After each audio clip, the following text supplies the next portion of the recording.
So we went from a wage bill of about 20,000 to a wage bill of between 60 and 70,000. We could no longer farm the most labor-intensive crops, and we had to figure out which ones those were and start to cut them out systematically as we started to evaluate, rather than farming to fill the box, which is the CSA model, farming to make this an economically viable farm. And so we're learning and decreasing the number of crops to the extent that our market conditions allow us to do that. I think we can move into the shade now. You all have experienced enough of the sun. So what we're going to do is just go right inside the gate and stand in the shade of those plum trees. It is so fun to come to a little isolated area and drive into something like that. Is that incredible? You're going through the dusty hills on the bus, and you turn the corner, and there's food. Yeah, what you really think is you'd be headed down into a creek or a river somewhere and just stay in the woods, and then it opens up into this magnificent 20-acre farm. I mean, this community is amazing, simply amazing. River Hill Farms is an example of what you could do in the different topographies here in Nevada County. So, yeah, we just enjoyed ourselves today. And, of course, we're talking with Sue Hoek, the president of the Nevada County Farm Bureau. Sue, another great ag tour. I know last year was my first one, and I asked you, why don't we do this twice a year? Remember? I know. Get it all put together. And this is bigger and better. We've never had two buses. So I think the word's getting out. It's a great opportunity to come and see the different types of farming and agriculture that's going on in Nevada County. And I think people have questions. People are interested in local. Let's eat local. Let's support our local farmers. Water's a huge issue. You know, that's what we're probably working on in the drought. The drought situation this year is critical. I don't know that people really know how critical it is. So we're going to keep touching bases through that the year. We're working constantly. That's what Farm Bureau is, especially with the water curtailments and these new groundwater mandates that they're trying to put in and U.S. waterways. So Farm Bureau's busy down at the Capitol working on these kinds of issues right now. Well, I had heard two reports. One was there's no accurate records of how much groundwater people are pulling out down in the valley. I kind of disagree with that. There's a lot more monitoring that goes on. There's no regulation. That's the way. And I think there probably should be some sorts of regulations. I think what we have to be careful is what they come up into. We need to worry about what's going on in Nevada County on top of what's going on through the whole state. And the other report I heard was the state of California has so many people in it that we've already outstripped our water usage. No matter on the wettest year, we're using more than we could make or that nature provides us. I'm not sure that I believe that one, but I can't quote because I didn't read the article or I haven't spoke to that. Well, that was surprising, but not so much when you consider how many people we have living in the state. Correct. That are depending on but water. I would like to point out, too, though, that even with all the people living in the state of California, granted there is that and the amount of water they're using, I mean, a lot of cities and areas, they're doing everything they can to conserve. I think that we have to watch those things. It's a little more irritating to see somebody watching their water their grass and have it flow down the street or the gutters, like when you get into Southern California at times. But you're going to have those kind of people everywhere. That's going to just happen. I think that we got to just really concentrate and be positive. Farmers are probably the most conservative with their water that there is. And I think that's been some of the issues because they've worked so hard at doing conservation practices and they still are getting their hands slapped like they're the problem with the water. And I don't know what people think will happen when there's no food. I mean, there's got to be some way to deal with this, but I don't know. We're just going to keep working on it, and that's why Farm Bureau is a good organization. Everybody should belong. I don't care what kind of agriculture you're doing. Because they're there working for us. Well, he broke down the top money makers, and it's right in your industry. Beef cattle is right there at the top. What is the water situation out at the Robinson Ranch? Well, we're working at, this is a new thing, learning how to irrigate differently. Like we said, it's kind of interesting because to get the water delivery that we need, it's been more of a challenge to be able to utilize all that water and actually expand it to different areas so that it's not just running down the creek. I look at our place as a best management practice, though, because where the water does run off or comes back into NID and it can be reutilized, so that's a good thing. So right now, my springs are running. I've feel blessed with that. I'm not having to haul water to my cattle to drink, and thankful for the weather that we have had. We sat on the bales of hay, or some of the product that we produced down there this year, and had a very good hay year. So I feel comfortable going into this next season with water issues. I mean, I'm always going to be nervous about that. So, but right now it's good. Well, listen, thanks a lot for spending some time with the Food and Farm Show here on our second ag tour. But really, these have been going on since early 1980. It's been a while. I know. Well, we appreciate you coming. You're spreading the word. That's what you're doing with your business. So we thank you. You're letting people what's going on in agriculture in Nevada County. So what they say, got to tell the story. So you guys are doing a good job of that too. So thanks for coming. All right. Well, thanks a lot, Sue.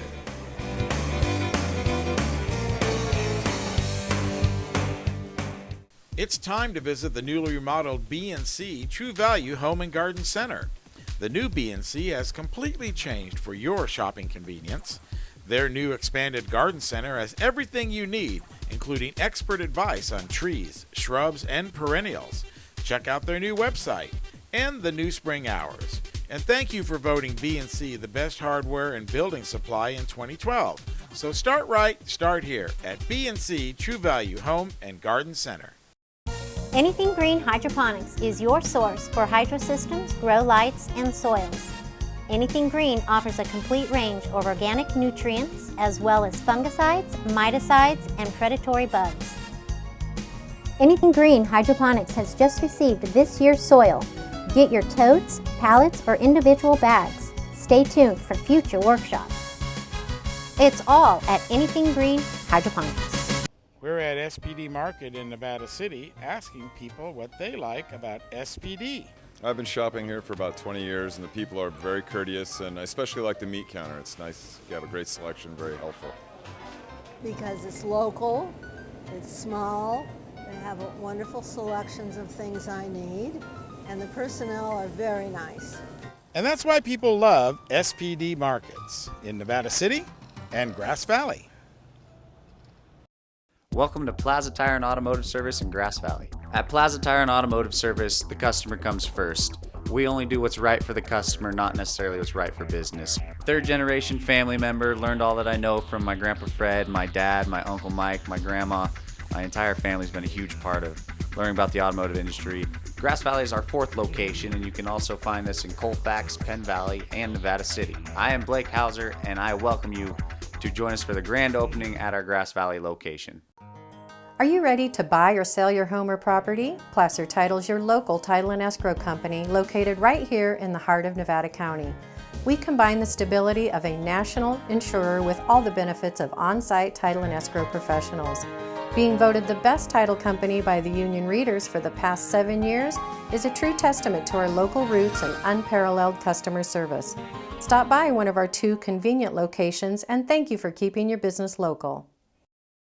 So come on in from the sun and pick yourself a shady spot, and then we'll move to another shady spot.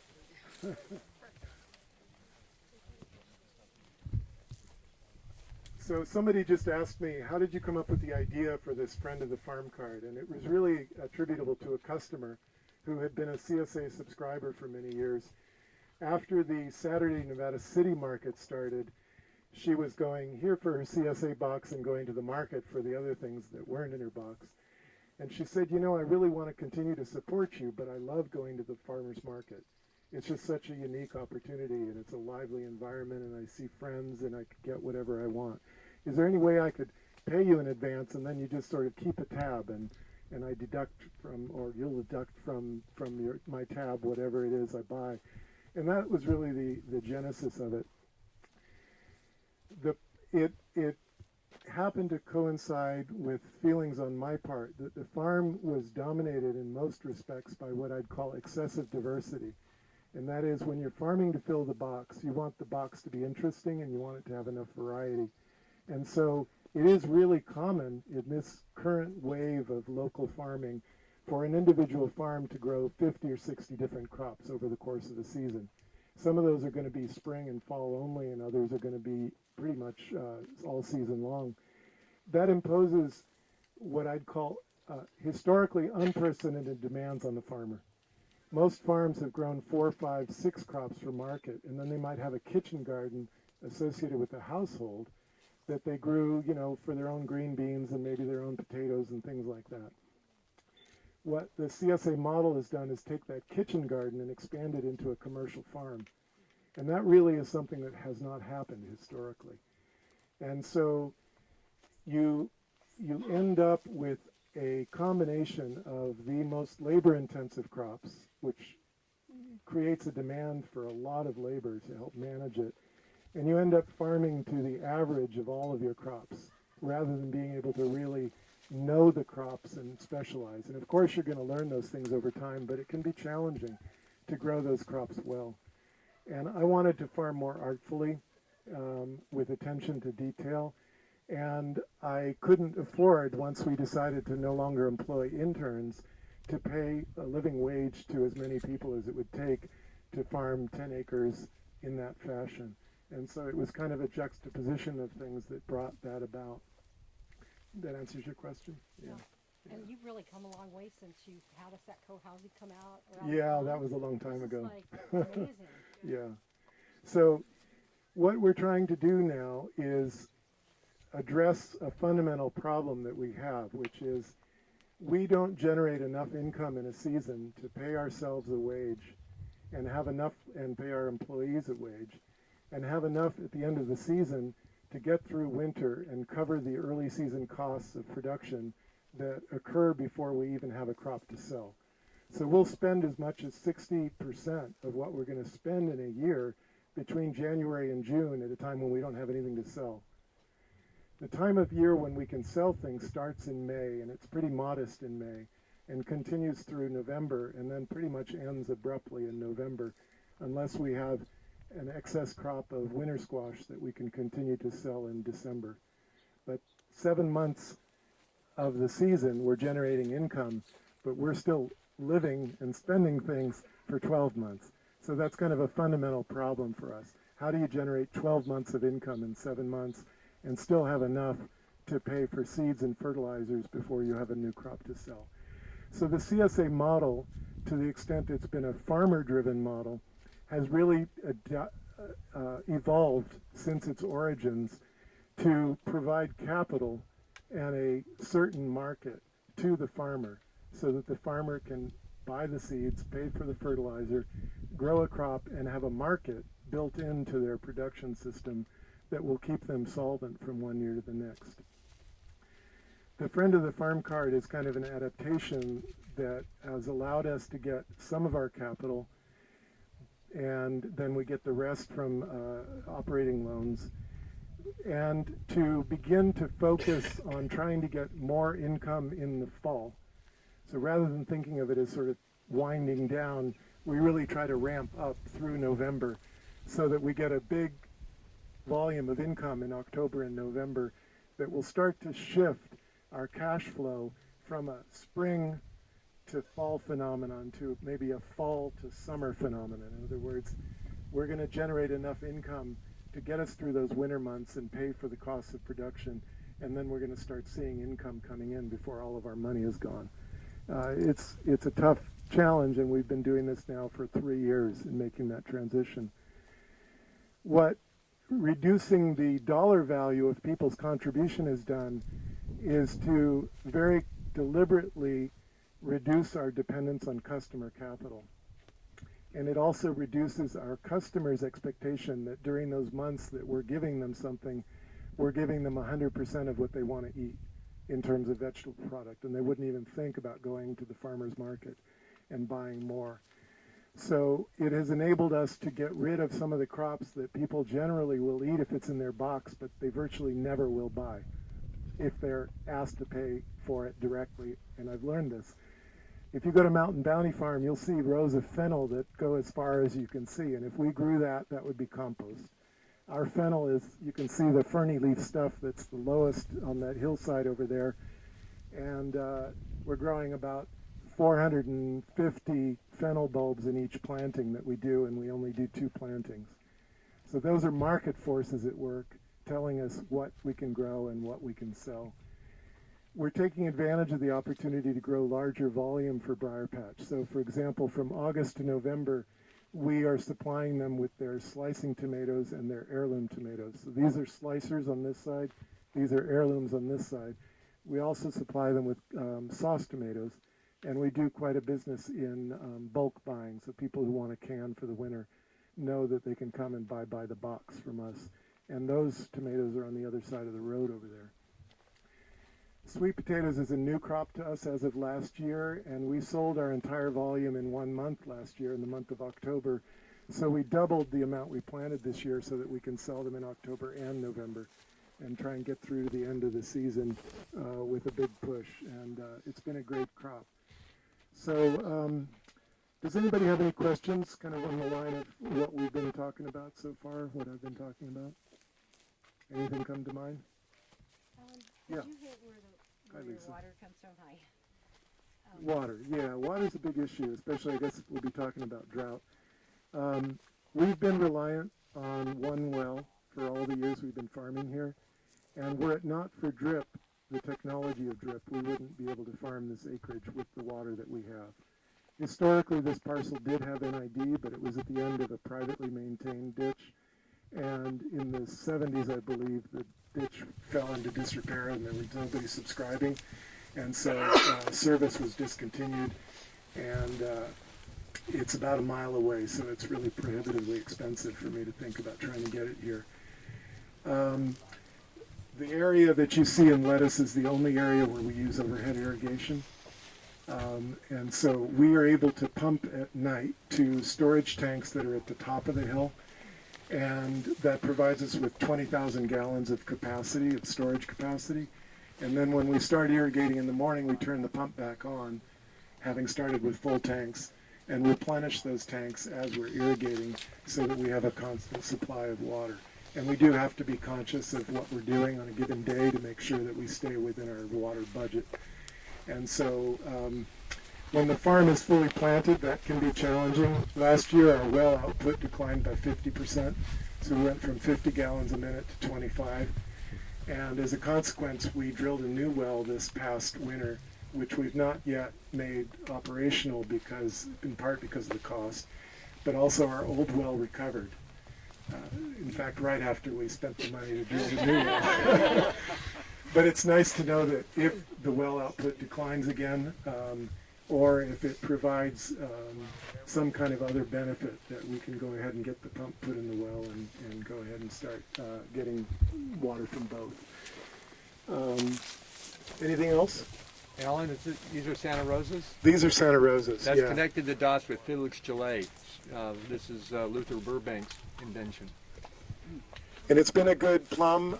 We probably don't irrigate it enough, and so the size tends to remain fairly small, and they're kind of meaty. They make great jam, though. Again, I was saying I don't consider myself an orchardist.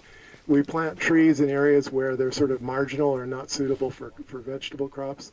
Eventually, we'll have a lot of fruit, but I had to rely on Chris Beerwagon to come out last winter and improve my pruning methods. And I've been of two minds about these trees, because if I really prune them, they'd stop providing shade for this path. And I like the shade, and I'm sure our customers do too.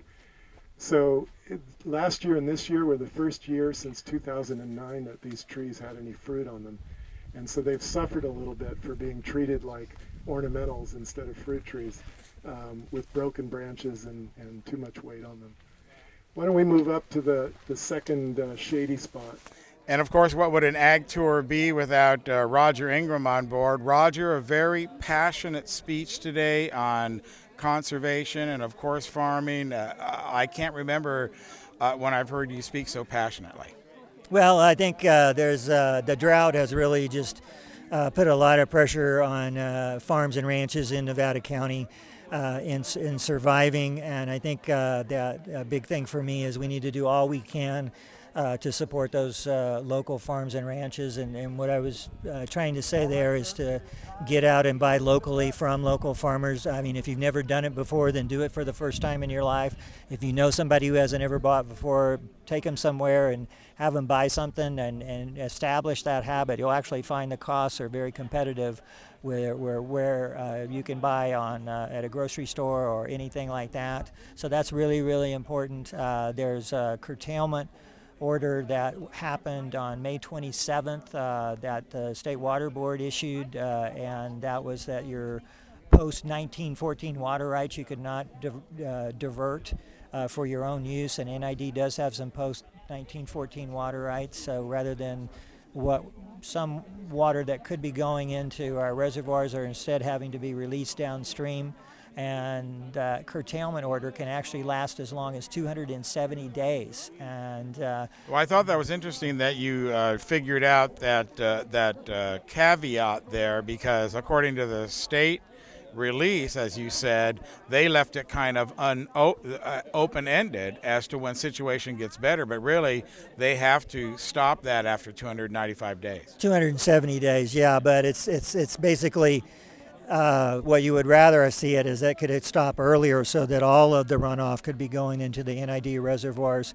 But it's sort of nebulous in the letter as far as when conditions improve, but it's hard to know what that means. So I think it's a big thing, just hoping that we can get a good rainfall year, but just being mindful of everybody in the community of how the drought is impacting local agriculture and the local food system, and to get out and to support your local farmers and ranchers. And what are you hearing? What are the farmers telling you? What are the phone calls that you're getting? Are they changing the irrigation? What's the popular method of irrigating then in the drought? Well, one of the things, Cindy Fake is our horticulture and small farms advisor, and she's been working quite a bit with growers installing these matrix blocks, which have a little wire that comes up, and then you can put a meter on there, and it can let you know how much water you have in the top 6 inches, and then another 6 inches down, 12 inches, 18 inches, those types of things. And so by doing that, it's helping to better refine when you need to irrigate. So rather than just doing on, well, this is the time I've always done it, you're letting the soil tell you. And we're starting to do that also. I've got one site out on irrigated pasture, and we're going to be working on that to expand that. So tell me more about these matrix boxes. It's something that you stick in the ground then, yeah, that's measuring. It's a gypsum block. They call them a matrix block. They'll last a little longer than what just a raw gypsum block would be. And so there's a wire that comes up from each block, and you can put a block at different depths in the soil. And then from there, so you can take a reading, how much water do I have at 6 inches, how much do I have at 12 inches, how much do I have at 18 inches. So sometimes you may find that 12 inches down, you actually have plenty of water. And so what that means is maybe you need to water to fill that top 6 inches, but it maybe cuts down on the time you need to irrigate, hence you're using less water. Right, because if I understand it correctly, if you deep water, the roots are going to go down deep to find it. They will. So, but I mean, at the same time, if you've got an area that still is saturated with water, 12 to 18 inches below, maybe you don't need to be applying as much water as you think you do, because you already got that moisture in there. But I mean, it's just working with farmers and ranchers to better understand that irrigation efficiency. And then also, I've got some pasture walks this summer. I've got one next Thursday on the 26th in Bruin Ranch in Auburn, and then I've got another one on July the 22nd at Elster Ranch. And we've got another one on August the 14th in Auburn. And so we're using those to assess, how much carrying capacity there is out there, and determining the stocking rate, and talking about the drought and how to get prepared for next year and those types of things. So we're doing a lot of drought education. And we also, on our Foothill Farming website, we have a tremendous amount of resources about drought. And of course, one of the other big news I just saw that you posted, we will finally have a local chicken processing plant, the mobile one, that'll do 1,000 birds or less. Yeah, there is with a passage of Assembly Bill 224 that they publish some poultry guidelines now on the California Department of Food and Ag website. And so it allows an exemption of up to 1,000 birds that you could grow 1,000 chickens or 250 turkeys. That if you grow them on your property and you process them with family labor, that you could now sell not only direct off the farm but also at farmers market. And so it's a limitation up to 1,000 birds, but it is helpful. You're able to compost offal from the chicken guts on farm, but it's just nice to see some added flexibility there. All right, well, that's exactly why we talk with Roger Ingram whenever we get a chance, because this guy's already forgotten more about agriculture than I'll even ever know. Roger, thanks a lot for spending some time with us here on the Food and Farm Show. Okay, anytime, Gil. Anytime. Thanks a lot.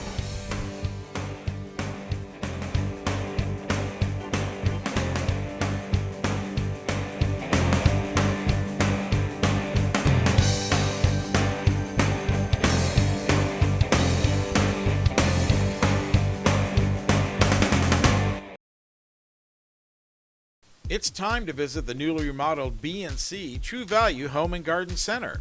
The new B&C has completely changed for your shopping convenience. Their new expanded garden center has everything you need, including expert advice on trees, shrubs, and perennials.